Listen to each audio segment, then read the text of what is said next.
Ibu sehat? Bapak sehat, Pak? Alhamdulillah. Tema kita hari ini mengenai syukur. Tema yang sering kali diangkat tapi susah untuk diamalkan, betul atau tidak? Allah itu Sang Maha Rahman, penuh kasih sayang. Kasih sayangnya kepada hambanya tidak pilih kasih. Terkadang hati kita suka bilang Allah itu gak adil. Kok dia kaya raya ya? Saya yang sholat terus, ibadah terus, ngaji terus tapi gak kaya-kaya. Padahal pilih kasihnya Allah itu tidak ada. Allah selalu memberikan kasih sayang kepada siapapun sesuai dengan yang Allah inginkan dan itu yang terbaik buat kita. Betul atau tidak? Bu, Allah kasih badan kita sudah sedemikian rupa indahnya, alhamdulillah. Mungkin kalau badan kita tinggi dan lain sebagainya, beda lagi nikmat yang Allah berikan. Jadi itu yang terbaik. Oleh karenanya hati ini susah untuk qanaah. Imam Ali karamallahu wajhah mengatakan ada 4 ciri urgensi takwa. Orang yang bertakwa itu punya 4 ciri. Salah satu cirinya adalah al-qana'atu bil qalil. Qanaah, menerima apa adanya yang Allah berikan walaupun sedikit. Bunda, Allah kasih kita hidung sudah mancung, alhamdulillah. Jangan dioperasi plastik. Pak, punya istri sudah cantik, jangan dibanding-bandingkan dengan istri tetangga. Istri tetangga memang lebih hijau dari istri sendiri. Kenapa? Karena plastik. Operasi plastik, apalagi sulam alis, sulam bibir dan lain sebagainya. Lebih cantik rumput tetangga karena cuman plastik. Coba syukuri yang ada, yang kita miliki. Istri yang sudah ada, anak yang sudah ada, itu yang terbaik dari Allah. Jadi nikmat rizki bukan hanya materi, tapi rizki anak yang solihah, rizki istri yang taat, rizki keturunan yang ahli Quran, itu juga rizki nikmat yang Allah berikan. Tapi kadangkala suka tidak kita syukuri. Bu, punya suami udah cakep bener, udah kalah Bang Ali Zainal itu. Syukurin. Bapak punya istri, bagaimanapun keadaannya, ini nikmat terbaik dari Allah. Qana'atu bil qalil. Kalau doa kita setiap habis sholat, Rabbana hablana min azwajina wa zurriya qurrata waj'alna lil muttaqina. Insya Allah, Allah jadikan anak istri kita, keluarga kita qurrata a'yun, enak dipandang. Yang lain secakep apapun, semahal apapun bedaknya, semenor apapun lipstiknya, kalah sama istri kita. Yakinkan istri kita jadi qurrata a'yun, bukan hanya di dunia tapi juga di akhirat. Ketika masuk surga, dicari istrinya mana, rupanya istrinya lebih cantik daripada 70 bidadari. Loh kok di dunia begini, lagi nyamar.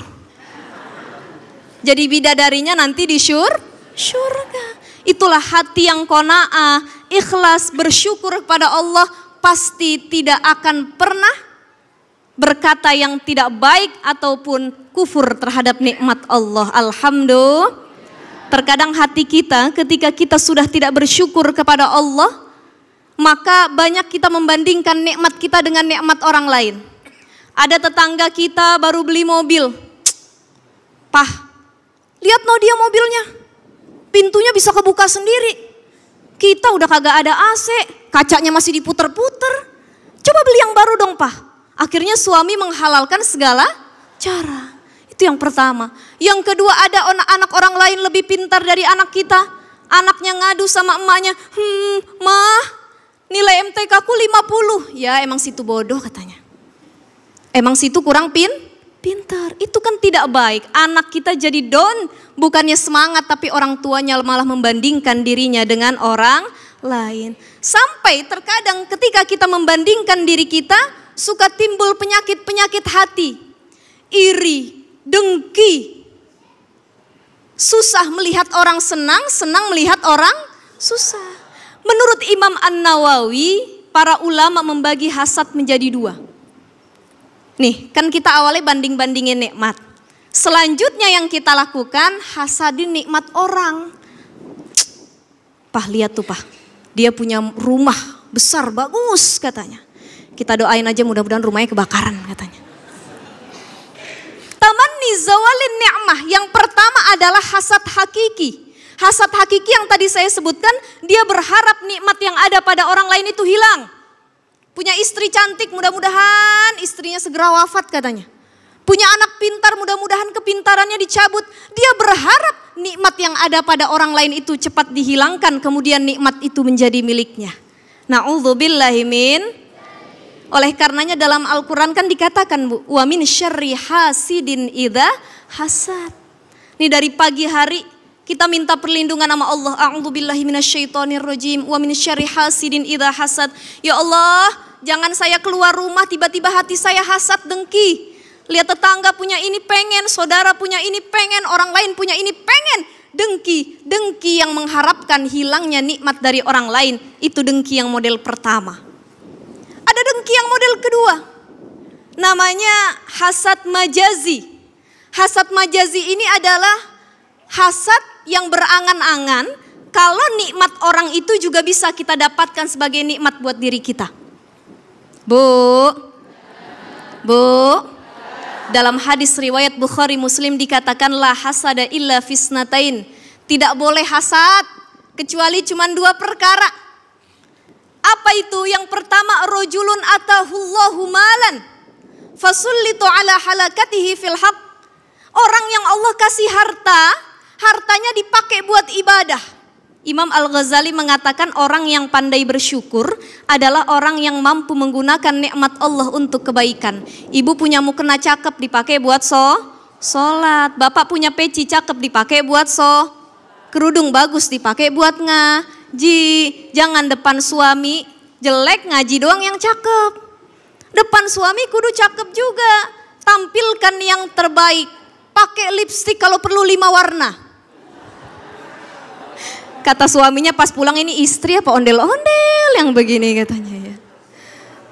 Tampilkan yang terbaik, ajak komunikasi yang terbaik, nikmat yang Allah berikan, uang yang suami berikan, jadikan kita, tampilkan diri kita sebagai bidadari dunia dan akhirat buat suami kita, insya Allah. Bu, pertama orang yang punya harta. Hartanya dipakai terus buat ibadah sedekah, kita boleh hasad. Punya tetangga kaya raya. Ya Allah, itu orang sebulan sekali infak ke masjid minimal 20 juta. Mudah-mudahan ya Allah bukan hanya dia yang engkau kasih nikmat banyak dengan harta, tapi engkau juga kasih nikmat itu kepadaku berlipat ganda agar aku menjadi orang yang sedekah. Jadi jangan gengsi saja kita naikin. Semakin tinggi pendapatan kita, jangan semakin tinggi gaya hidup kita, tapi semakin tinggi sedekah yang kita keluarkan. Ini kan enggak, gaji 5 juta, sedekahnya 1.000 perak. Datang ke pengajian bawa duit 100.000, minta kembalian 99.500. Ini yang begini namanya bakhil, medit, apalagi? Ya begitulah namanya ya. Jadi ada hartanya dipakai untuk ibadah, digunakan sedekah ke yatim, pembangunan masjid, man bana lillahi masjidan, banallahu lahu baitan fil jannah. Allah bangunkan rumah di surga bagi orang yang membangun masjid di dunia. Kita sirik, dengki, hasad sama orang yang punya harta, tapi hasad kita tidak mendoakan keburukan kepadanya, melainkan kita cuma hasad berangan-angan, ya Allah mudah-mudahan saya juga punya nikmat kayak begitu. Ada yang berangkat umroh haji, ya Allah mudah-mudahan saya juga bisa umroh dan haji. Ada yang hafal Quran seperti Kaila, ya Allah mudah-mudahan anak saya jadi penghafal Quran. Itu hasad yang diperbolehkan pertama karena harta banyak dan dipakai untuk ibadah.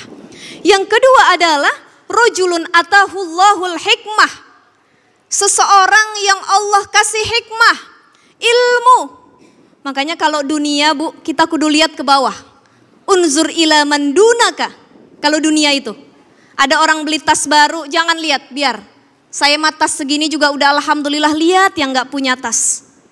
Lihat yang bawah, lagi naik mobil, Masya Allah mobilnya keren, pintunya kebuka sendiri. Lihat yang di jalanan kehujanan naik motor, bersyukur dalam hati, alhamdulillah Allah kasih saya nikmat mobil. Kesian yang naik motor. Yang naik motor ada jas hujan, bersyukur Lihat yang naik sepeda, kita motor tinggal di starter jalan, sepeda kudu goes kaki. Alhamdulillah kata yang naik motor. Kata yang naik sepeda, alhamdulillah ya Allah saya bisa naik sepeda. Coba lihat yang jalan kaki, capek dia berkilo-kilo jalan. Kata yang jalan kaki, alhamdulillah ya Allah saya bisa jalan, kesian yang di kursi roda. Kata yang di kursi roda, alhamdulillah saya bisa naik kursi roda, kesian yang tidur di tempat tidur aja. Betul gak? Kata yang tiduran aja di tempat tidur dia bilang alhamdulillah masih dikasih hidup. Kesian yang udah masuk kubur. Betul gak? Jadi kalau kita syukurin, kita ikhlaskan nikmat apapun yang Allah berikan, maka insya Allah kita tidak akan membandingkan apapun yang Allah berikan. Ternyata ini juga pernah kejadian dulu sama kaum muhajirin. Itu asbab turunnya hadis yang tadi yang Rasulullah katakan. Muhajirin datang kepada Rasulullah, kaum muhajirin mengatakan, ya Rasulullah, kami ini iri kepada orang-orang Ansor khususnya. Mereka punya harta, punya ilmu dan lain sebagainya. Mereka bisa berinfak, menolong di jalan Allah, tapi kami tidak punya apa-apa. Maka turunlah hadis yang tadi. Boleh hasad tapi hanya pada dua orang. Hasad karena hartanya dipakai buat ibadah. Yang kedua, hasad karena orang tersebut punya ilmu dan ilmunya diamalkan kepada orang banyak. Mudah-mudahan Allah jadikan kita hamba yang bersyukur, hamba yang tidak pernah membanding-bandingkan, dan hamba yang selalu qanaah walaupun bil qalil, sedikit yang Allah berikan kepada kita. Amin ya rabbal alamin.